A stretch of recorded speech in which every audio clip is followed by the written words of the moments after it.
తదుపరి మన Lions club అధ్యక్షులు మరియు వనంగనవాడి ఫౌండేషన్ కోశాధికారి గారు నల్లమాద నారాయణ రెడ్డి గారు అత్యవసరంగా ఇవ్వాల్సిందిగా కోరుతున్నాను. వేదికపై ఉన్నటువంటి మన జెడ్పీహెచ్ఎస్ ఉన్నత పాఠశాల ప్రధానోపాధ్యాయులు చిన్నసార్ గారు మరియు ఈ పాదపూజ కార్యక్రమానికి విచ్చేసినటువంటి ముఖ్య అతిథులు మాధురి సార్ గారు మరియు నాతో చాలా కాలం పనిచేసి రిటైర్డ్ అయినటువంటి మా ఆచార్యులు మరియు మా లయన్స్ మన బడి ఫౌండేషన్ అధ్యక్షులు వెంకటేశం, సెక్రటరీ ఎల్లయ్య మరియు సార్ పేరు ఆపరేటర్ సార్ మరియు ఈ పాఠశాలలో పనిచేస్తున్నటువంటి ఉపాధ్యాయులు, ఇతర సిబ్బంది మరియు ఈ సమావేశానికి వచ్చినటువంటి 10వ క్లాసు విద్యార్థుల యొక్క తల్లిదండ్రులు మరియు ప్రియమైనటువంటి విద్యార్థులందరూ కూడా నా మధ్యాహ్నం పూట నమస్కారాలు తెలియజేసుకుంటూ, మరి ఇది ఒక చాలా మంచి దినం గుర్తుపెట్టుకోండి. మీరు దయచేసి ఇక్కడ చెప్తున్నాను ఫస్ట్ ఇక్కడ చెప్తున్నాను మనకి ఇక్కడ ఎప్పుడు ఇప్పుడు ఇక్కడ అయిపోయింది కథ అంతా ఇక్కడే ఉంది, మొత్తం కథ అంతా ఇక్కడే నడుస్తుంది మొత్తం. నేను అక్కడికి పగేసుకున్నాను వాళ్ళందరికీ మీరు వచ్చారు కాబట్టి. ఏంటంటే ప్రధానంగా మరి మనం బడికి వెళ్తా ఉన్నాం, బాగానే ఉన్నది, సంతోషం. మన పిల్లలు కాబట్టి మన బాధ్యతగా నేనైనా మీరైనా ఎవరైనా సరే, ఇప్పుడు నేను తాతగా వచ్చాను, నువ్వు తండ్రిగా వచ్చాడు, పిల్లలుగా వచ్చారు, అంతే తేడా ఇక్కడ తేడా. నేను తాతగా వచ్చాను, నా శిష్యులు ఇక్కడ ఉన్నారు, మీ గుంపులో నా శిష్యులు ఉన్నారు, ఇప్పుడు మీ గుంపులో నా శిష్యులు ఉన్నారు, గుర్తయిందా? మీ అమ్మ నాన్నలలో నా శిష్యులు ఉన్నారు, ఇక్కడ స్టేజ్ అక్కడ కూర్చున్నారు, చూస్తున్నాను అనుకో, నేను చూస్తున్నాను అనుకోరికి. అంటే ఇక్కడ ఎందుకు చెప్తా ఉన్నానంటే, మేము చాలా కాలం కింద ఇక్కడ పనిచేశాము, మేము దిగిపోయాము. జనరేషన్ ఇప్పుడు మా వెంకటేష్ అండ్ ఎల్లయ్య మేము వాళ్ళకి విద్య చెప్పాము. మరి వాళ్ళు ఇప్పుడు పెద్దవారు అయిపోయారు. వాళ్ళ పిల్లలు కూడా ఇప్పుడు 10th క్లాస్కి వచ్చారు, చదువుతున్నారు, ఇప్పుడు ఇంటర్మీడియట్కి వచ్చారు, చదువుతున్నారు ఇప్పుడు వాళ్ళు. మరి ఇప్పుడు మీరందరూ కూడా నా పిల్లలు లాంటి వాళ్ళు, నా కొడుకు బిడ్డ లాంటి వాళ్ళు మీరందరూ కూడా ఇక్కడ కూర్చొని అందరూ కూడా నాకు తెలుసు ఆ విషయం. దీంట్లో పెద్దలు ఎవరు లేరు, చూస్తున్నా ఫోన్ చూస్తున్నాను నేను అనుకరికి. మరి మీరందరూ కూడా పాఠశాలకు పంపిస్తూ ఉన్నారు, మీ పిల్లలను బాగానే సంతోషం ఉంది, అన్ని క్లాసులు పంపిస్తున్నారు, 1 నుంచి 10 పంపిస్తున్నారు, సంతోషం ఉంది. కానీ మీరు ఏమనుకుంటున్నారంటే, మా పిల్లలు మేము బడి పంపిస్తున్నాం కాబట్టి మా పని అయిపోయింది అంతే, అంతా చూసుకుంటారు వాళ్ళే, బడి అంటే బడి చూసుకుంటుంది మొత్తంగా మా పిల్లలను. మా పని ఏమి లేదు, మేము కన్నాం, 5 ఏళ్ళు పెంచడం, తర్వాత తోలుతున్నాం, మా పని అయిపోయింది. ఇంకా సార్లు ఏం చెప్తే అదే వాళ్ళ ఇష్టం, వాళ్ళ కర్మ దయ దాక్షిణ్యం అని అనుకుంటున్నాం మనం. అది తప్పని గుర్తుపెట్టుకున్నాను, ఇప్పుడు కూడా చెప్తున్నాను, తప్పని గుర్తుపెట్టుకుని ఇప్పుడు చెప్తున్నాను. అప్పుడు చెప్పాను నేను టీచర్గా, ఇప్పుడు మళ్ళా టీచర్గా కానీ ఒక గురువుగా చెప్తున్నాను మీ అందరు కూడా.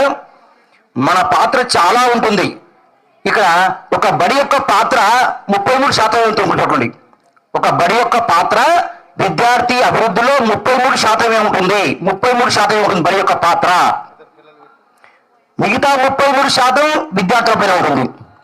33 మా పని, 33 పిల్లల పని, 34 తల్లిదండ్రులు ప్లస్ సమాజం ఉంటుంది. గుర్తుపెట్టుకోండి, 34% ఉంది మీరు గుర్తుపెట్టుకోండి. తల్లిదండ్రులది ప్లస్ సమాజాన్ని 34% మీరు వారిని ఎంకరేజ్ చేస్తేనే ఆ పిల్లలు మనకు ఆనిముత్యాలుగా పైకి వస్తారు. లేకపోతే వాళ్ళు ఎక్కడనో ఇది అయిపోగానే ఎక్కడనో కలిసిపోతారు, గంగలో కలిసిపోతారు. గుర్తుపెట్టుకోండి బాగా. అందుకే మీరు అనుకుంటారు కదా, గ్రామీణ ప్రాంతంలో ఉన్నాం సార్ మాకేమొస్తుంది సార్ అని అనుకుంటారు, చాలా మంది అనుకుంటారు. తప్పని నేను అంటున్నాను. గ్రామీణ ప్రాంతాల్లో ఉన్నటువంటి వారికే నేను ఎక్కువైనా కూడా నమ్మకంతో పని కల్పిస్తూ ఉంటాను, వారికి 10 మాటలు చెప్తా ఉంటాను, నేను వారిని ప్రోత్సహిస్తూ ఉంటాను నేను. ఎందుకంటే ఇవన్నీ ఆనిముత్యాలు. గుర్తుపెట్టుకోండి, గ్రామీణ ప్రాంతంలో ఉన్న పిల్లలు ఏం తెలియని అనుకుంటాం, కానీ వాళ్ళు చాలా ఆనిముత్యాలు, వీళ్ళందరూ కూడా చాలా ఆనిముత్యాలు, వీళ్ళందరూ కూడా. వాళ్ళ తిరుగుతలు చాలా ఉన్నాయి, కానీ తీసేవారు కావాలి. ఎవరెవరు కావాలని చెప్పాను నేను? గురువు కావాలి, విద్యార్థి యొక్క వారి సంకల్పం ఉండాలి పిల్లగానికి, ప్లస్ తల్లిదండ్రుల ప్రోత్సాహం ఉండాలి, ప్లస్ సమాజ ప్రోత్సాహం ఉండాలి. సమాజం ప్రోత్సాహం అంటే ఏంటి? సమాజం మన పక్కన ఉన్నటువంటి వాతావరణ పరిస్థితులు బాగుండాలి, గుర్తుండాలి. ఇప్పుడు నేను చదువుకుంటా అంటున్నాడు పిల్లవాడు అని మా పక్కన తాగొస్తున్నాడు, ఏం చేస్తున్నాడు? రోజు అల్లరి చేస్తున్నాడు, తాగొచ్చు రోజు భార్య కొడుతున్నాడు. వానికి ఏమవుతుంది? నేను చదువుకున్నానన్నా కూడా మా పక్క వచ్చి మా చిచ్చ కొట్టి మా చిన్నవాడు కొట్టుకుని రోజు కొడుతున్నాడు అనే వాళ్ళు భావన వాళ్ళు వచ్చేస్తుంది తప్పకుండా. అది మనం కలిగించవద్దని దయచేసి కొడుతున్నాను నేను. గ్రామీణ ప్రాంతాల్లో ఇప్పుడు చెప్తున్నాను నేను. గ్రామీణ ప్రాంతాల్లో ఉన్న వాళ్ళే గుర్తుపెట్టుకొని, మంచి వాళ్ళు గుర్తుపెట్టుకొని, మీరు ఏ కల్లా కపటం లేకుండా మనం జీవిస్తాము. అదే పట్టణాలలో ఈ పక్క ఇళ్ళవాడు ఆ పక్క ఇళ్ళవాడు తెలియదు. మన గ్రామాలలో మీరు ఉంటే ఊళ్ళో అందరూ మనము పేరు పేరున పిలుస్తారు, పలానా వాడు ఎంత మంచోడని. మరి ఆ విధంగా నేను ఇంకే చెప్తున్నాను మీ అందరికి కూడా. మరి ఇప్పుడే మా సార్లు చెప్తున్నారు, ఇంతవరకు ఎవరు రాలేదు సార్, ఈసారి మరి చాలా మంది ఈ పాద పూజ కార్యక్రమానికి వచ్చారు. తల్లిదండ్రులు బాగా ధన్యవాదాలు చెప్తున్నారు మీ అందరు కూడా నేను ఆ తరపున. ఎందుకంటే నేను ఇక్కడ పనిచేసిపోయాను, లేకపోతే ఇక్కడికి వచ్చి నాకు అవకాశం కూడా లేదు, నాకు సంబంధం కూడా లేదు. వాస్తవంగా నేను 91 నుండి 2002 వరకు ఈ స్కూల్లో పనిచేసిపోయాను. పనిచేసి మళ్ళా నేను చిన్నప్పటికి వెళ్ళి అక్కడి నుంచి ముదిగొండకి వెళ్ళి రిటైర్ అయిపోయింది అక్కడ. మళ్ళీ ఇప్పటికి వచ్చానంటే ఇక్కడ మా పిల్లలు ఏం చేశారంటే 96, 97 బ్యాచ్ వాళ్ళు ఊకోకుండా మన బడి ఫౌండేషన్ ఏర్పాటు చేశారు. మనం చదువుకున్న బడిని మనం ఎలాగైనా అభివృద్ధి పరంలో ఉండాలనేటువంటి దృక్పథంతో వాళ్ళు ఒక మంచి ఆలోచనతో వాళ్ళు చేశారు. చేస్తే దానికి మరి ఒక కార్యవర్గం కావాలి. ఒక కార్యవర్గం కావాలంటే మరి మంచివారు కావాలి. మంచివారు ఉన్నప్పుడే సమాజం బాగుపడుతుంది. గుర్తుపెట్టుకునే ప్రేమ కూడా మీరు గుర్తుపెట్టుకోండి అందరు కూడా. మరి దాంట్లో ఏం చేశాడు మా వెంకటేష్, చిన్నవాడే, మా మనోశాస్త్రం మేము అనేవాడు చిన్నవాడు గట్టివాడు, పొట్టోలు గట్టోలు అంట మనం గుర్తుపెట్టుకోండి ఎప్పుడైనా కూడా. మా వెంకటేష్ కూడా అంతే, మీరు చూసి అనుకుంటారు కదా ఈ పొట్టవాడు ఏం చేస్తాడు అనుకుంటాము, కానీ వాడు చాలా తెలివికలు ఉంటాడు. మా పొట్టవాడు ఎవరు చూడండి వెంకటేష్, వాడు వెలుగుత, కానీ వాడు చాలా తెలివి బాగున్నాయి. వాడి ఊరు కాదు, గమ్మతులండి, వాడి ఊరు కాదు అమ్మ ఊరి ఊరు, వాడి గౌరవం. వాడు గౌరవంలో పుట్టి అమ్మ ఇంటికాడ చదువుకొని వానికెందుకు బడేందుకు ఇదంతా కదెందుకు, వానికి అవసరం లేదు ఇవంతా. కానీ వాడేందంటే ఇక్కడ చదువుకున్నాను కాబట్టి ఈ పాఠశాల మంచిది కాబట్టి ఆ పాఠశాలకు మనం ఇంకా మంచి పేరు ప్రఖ్యాతి తీసుకునే ఉద్దేశంతో, పిల్లలకు సాయం చేసే ఉద్దేశంతో ఒక మంచి దృక్పథంతో వాడిని ఏర్పాటు చేశాడు మన బడి ఫౌండేషన్. మరి దానికి వానికి సహాయకునిగా ఏం తీసుకున్నాడు ఈ ఊరతను అతను. మరి నా పాత్ర ఏమిటి? నేను ఒక పెద్ద మనిషిగా రిటైర్ అయ్యాను ఆల్రెడీ, నాకు సంబంధం లేదు. నేను కోశాధికారిగా అంటే డబ్బులు వ్యవహారం చూసుకోవాలి. నేను దిగిపోయాను, 11 సంవత్సరాలు అవుతుంది నాకు. నిమ్మలంగా హాయిగా ఇంటికి ఉందామని నేను అనుకుంటున్నాను. కానీ నాకు ఒక బాధ్యత పెట్టారు, సార్ మీరు కోశాధికారిగా ఉండాలి, మీకైతే భయపడతారు సార్ అందరని. మరి అయినప్పుడు కూడా మరి నా యొక్క కర్తవ్యాన్ని నేను నిర్వర్తిస్తున్నాను. అప్పుడప్పుడు నాకు వీళ్ళు ఉన్నప్పుడల్లా మరి యొక్క సమావేశాలకు నేను వస్తూనే ఉన్నాను. మరి ఇప్పుడు ఈ సంవత్సరం ఏంటంటే నేను మా దేవరకొండ లయన్స్ క్లబ్ అధ్యక్షుని కూడా పనిచేస్తా ఉన్నాను. ఇంత ఏజ్ ఉన్నా కూడా నేను ఒప్పుకుంటలేను. లయన్స్ క్లబ్ ఆఫ్ దేవరకొండకు అధ్యక్షునిగా పనిచేస్తా ఉన్నాను ఒక సంవత్సరం. దాంట్లో భాగంగా నిన్నమనే మన పాఠశాలలో ఉన్నటువంటి 10వ క్లాస్ విద్యార్థులకు మా లయన్స్ క్లబ్ తరఫున 10వ క్లాస్ విద్యార్థులకు ఎగ్జామ్ కిట్స్ ఇచ్చిపోయాను. ఈ మధ్య కాలంలోనే ఎగ్జామ్స్ ఉన్నాయని మళ్ళీ వాళ్ళు రావడం జరిగింది. మా నారాయణ సింగ్ సార్ వాళ్ళు మన పక్షి కావర్తలు ఎక్కడ పోయిండో వాద్దేవ్ సార్ ఎక్కడ పోయింది పక్షి, మా పక్షి కావర్తలేదు ఇంటర్ ఎగ్జామ్ కండా అదే కనబడతాడు. మా నారాయణ సింగ్ సారు పక్షి, నేను పక్షి అంటున్నాను. ఆయన మరి వాళ్ళ ఇక్కడ లేడు, ఎందుకంటే ఆయననే దాతమన్న ఎగ్జామ్ కిట్స్ అందేదానికి మా నారాయణ సింగ్ సారే తోడ్పాటు అందిస్తే మా క్లబ్ ద్వారా వారికి ఎగ్జామ్ కిట్స్ అందించాను నేను. ఇప్పుడు లేడు, అందుకే ధన్యవాదాలు చెప్తున్నాను సార్కు ఎక్కడ ఉన్నాడు. మరి ఆ విధంగా ఎవరైనా సరే నేను ఏమంటున్నానంటే మీ పిల్లలను మీరు బాగా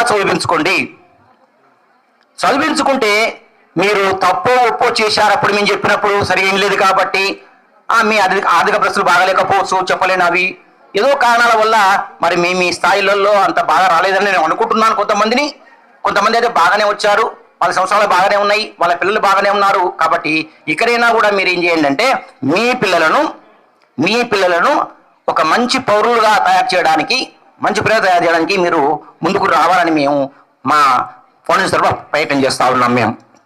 మరి దానికి మరి అయిపోతుంది, 10th క్లాస్ అయిపోతుంది, ఇక వెళ్ళిపోతారు నిమ్మలంగా. మా ఇంతకు చెప్పాడు, మా పిల్లవాడు చెప్పాడు. మరి 10th క్లాస్ అయిపోతుంది మన కథంతా. ఇది ఒక ఫస్ట్ స్టేజ్ మాత్రం అయిపోతుంది. తర్వాత ఇంటర్మీడియట్ 2 సంవత్సరాలు, తర్వాత డిగ్రీ కానీ, ఇంజనీరింగ్ కానీ, లేక డాక్టరేట్ కానీ, లేకపోతే లా కానీ, అవి 4 ఏండ్లు, 5 ఏండ్లు, 3 ఏండ్లు కోర్సు ఉంటుంది. దాన్ని కూడా మనం పూర్తి చేయాలి. పూర్తి చేసి మనం మన కాళ్ళ మీద ఎప్పుడైతే నిలబడతామో అప్పుడు వాళ్ళు ప్రయోజకులైతే అప్పుడు మీకు సంతోషం ఉంటుంది. తర్వాత మేము సంతోషపడతాం. మీరు సంతోషపడే ఫస్ట్ అమ్మ నాన్న కన్నందుకు మీరు, తర్వాత మేము సంతోషపడతాం, గురువులుగా మేము, తర్వాత సమాజం సంతోషపడుతుంది. మరి ఆ విధంగా మీరందరూ కూడా మీ పిల్లలను మరి ఈ 10వ క్లాస్ అయిపోగానే మాన్పించకుండా దయచేసి మీరు కష్టపడుతూ వాళ్ళను ఇంకా ముందుకు ప్రోత్సహిస్తే సమాజంలో తప్పకుండా వాళ్ళు రాణిస్తారు. ఎందుకంటే పిల్లలు చాలా హుషారుగా ఉన్నారు, నేను గమనించాను. పిల్లలు బాగా హుషారుగా ఉన్నారు కాబట్టి దాన్ని మీరు వినియోగించుకోవాలని ప్రయత్నం చేయాలి. తప్పకుండా ఆ ప్రయత్నంలో మీరందరూ కూడా భాగస్వాములు కావాలని. మరి ఎందుకు పాదపూజ అని మా సార్ చెప్పాడు. పాదపూజ అంటే చెప్తున్నాను. మరి పాదపూజ అనేది మామూలుగా కాదు, గుర్తుపెట్టుకోండి. ఎప్పుడైతే రోజు ప్రతి విద్యార్థి కానీ ఎవరైనా సరే, మనమైనా సరే చెప్తున్నాను, మనమైనా అతిథులం కావాలని చెప్తున్నాను. మనకైనా మన అమ్మ నాన్న ఇంట్లో ఉంటే మీరు ఖచ్చితంగా రోజు ఉదయం లేవగానే మీ అమ్మ నాన్నకు దండం పెడిపోండి అని చెప్తున్నాను. ఇప్పుడు మనమేం చెప్తున్నాను, నాకు 69 ఏళ్ళని నేను సంతోషపడతాను. 69 ఏళ్ళైనా కూడా నేనైనా కూడా ఇప్పుడు మా అమ్మ నాన్న కనుక ఉంటే ఖచ్చితంగా వాళ్ళకు రోజు ముక్కిపోవాలి బయటికి, అంతే. ఆ దీవెన ఉంటే మనం చాలా పైపోతాము. కాబట్టి మీరందరూ కూడా గమనించి, పిల్లలు కానీ పెద్దవాళ్ళు కానీ అందరూ కూడా గమనించి మనం పాదపూజ కార్యక్రమాన్ని మనం మొదలు పెట్టవలసిందే. ఎందుకంటే ఎప్పుడో పురాణ కాలాల్లో ఉన్నాయి మనకు, కానీ మనం అంతా కూడా మర్చిపోయాము అంతా కూడా. కానీ ఇప్పుడు మనం ఏం చేయాలంటే, కొంతమంది మహానుభావులు మరి చూడండి, మామిరెడ్డి గారు కానీ మా సార్ ఏం చేస్తున్నారు, ప్రయత్నాలు కొనసాగిస్తూ ఉన్నారు బాగా.